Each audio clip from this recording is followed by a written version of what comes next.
এখন আমরা নাউন নিয়ে আলোচনা করব।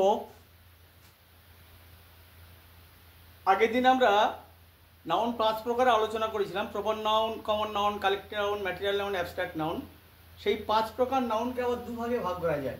একটা হচ্ছে কাউন্টেবল, একটা হচ্ছে আনকাউন্টেবল। কাউন্টেবল নাউন কাকে বলবো না, যে নাউনকে সংখ্যা দ্বারা গণনা করা যায়। 1 2 3 4, বুক গোনা যায়, স্কুল গোনা যায়, পেন গোনা যায়, হাউস, ম্যান, টিচার, এগুলো গোনা যায়, যার জন্য এগুলো কাউন্টেবল।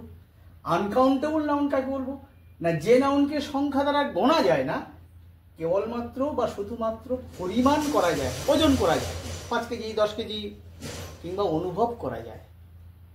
যেমন মিল্ক গোনা যায় না, কিন্তু ওজন করা যায়, পরিমাণ করা যায়, পরিমাপ। ওয়াটার, এয়ার, এয়ার আমরা দেখতে পাই না, অনুভব করতে পারি। কাইন্ডনেস, অনেস্টি, সততা আমরা দেখতে পাই না, কিন্তু আমরা অনুভব করতে পারি।